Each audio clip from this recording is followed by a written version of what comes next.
Okay, Floyd seems pretty comfortable with his body now, so we're going to go meet him in his new aerobics class. He just signed up last week. He's feeling a little out of shape and rigid, so he's going to start learning some, good flexible techniques. Let's begin by looking at the joints that can bend on Floyd's body. So here's the rectangular torso in its straight on position. We've got two circles for the shoulders, two circles for the elbows, which are set right at the midpoint of the torso, and two circles for the wrist. Don't forget the wrist. Two circles at the hips, where they connect to the leg, two circles for the knees, and two circles for the ankle, in case we want to bend the feet. This torso is kind of a combination of the rectangle and the rib cage because I want to be able to identify the spine, which is called the action line, and we'll get into that a little more next. But for now, let's just put Floyd through a couple different aerobics poses. This one is called the hot coals, I guess.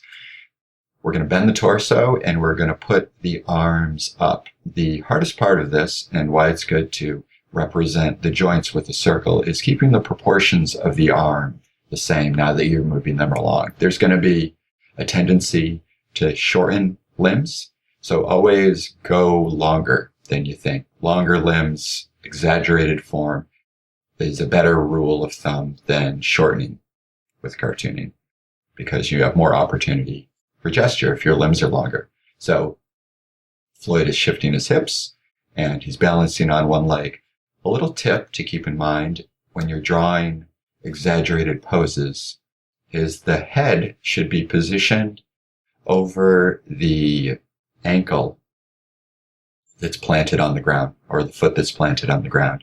That gives it a sense of balance. So you notice I'm tipping the head just a little in this first pose to balance Floyd out. This next pose is called the Give Me What I Want pose. I've never been to an aerobics class. Do they name the poses? I don't know. So again, we're shifting the weight, and instead of bending the torso in, I'm pushing it out and pushing the chest out.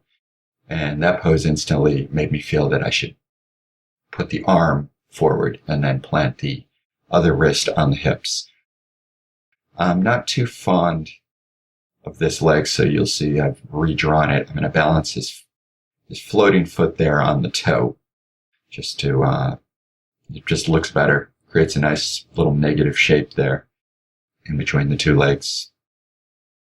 And now I'm going to start to ink it. And once you've done all this work to position your character through these stages that you may not have ever done, and instinctively you might say, well, it's a whole lot of work just to draw one version of a character. Do animators or cartoonists really do this? Yes and no. If you're drawing a position you've never drawn before, it's good to figure out what it really looks like before you put in the work of detailing the body. So in the long run, it's going to save you time.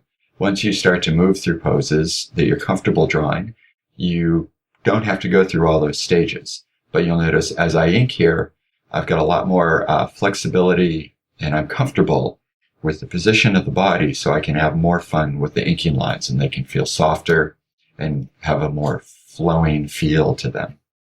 So here's Floyd in two aerobic poses. Looking good, Floyd.